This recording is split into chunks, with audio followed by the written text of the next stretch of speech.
Hello everyone, and welcome to Headlines from Home, where we are going to make a newspaper in honor of the So the Story Goes Storytelling Festival, hosted by me, Hania Moqtadir, Senior Interpreter. Now, newspapers have been a way of sharing stories since their beginning. In the 19th century especially, newspapers were very important for sharing everything from local, national, and international news, and they even helped begin the careers of writers that we still love today. So, every newspaper has its own personality. Publications in the 19th century always had their names on the front page, some even directly mentioned their views, like the Democratic Journal or Quaker Herald. All newspapers also have things like issue numbers, volume numbers, date, and a price listed at the top of the page. Oftentimes, where the newspaper's name was, there was also illustrations beside it to show the culture of the paper, which is why I made a collage at the top of mine to highlight my personality. Front pages often feature bold headlines and pictures highlighting the news the paper finds most important or enthralling. Now, the fun part of our papers is going to be that our news is all about our homes and families. So my front page is a silly article about me since I live on my own, and I challenge you all to make your front page all about your unique experiences at home as well. For the second page of my paper, I had some fun and I chose to feature a story about my cat and her habit of getting into mischief. So I portrayed her as a wanted criminal. For your paper, perhaps you could write about someone in your family who likes to get up to no good as well. Or maybe you could tell a story of a grown-up who has to be the sheriff in the home and to make sure everyone is being law-abiding citizens.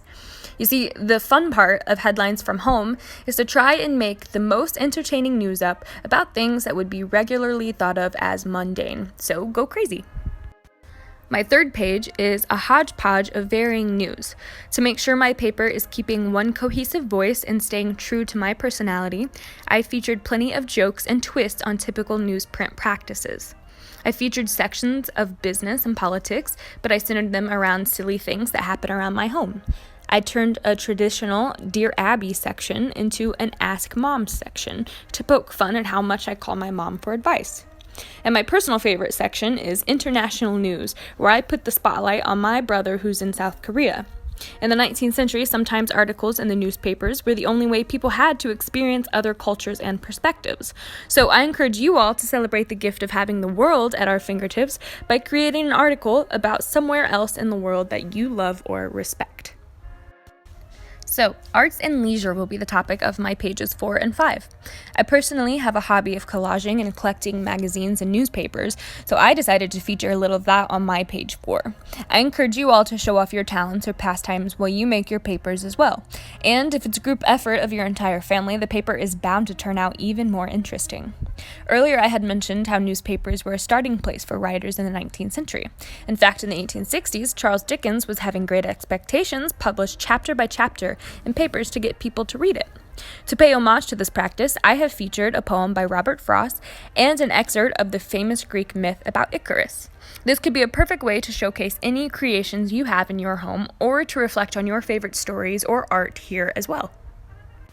In my page 7, I couldn't help but to feature a nod to women's suffrage, women's rights, and the 100th anniversary of the ratification of the 19th Amendment.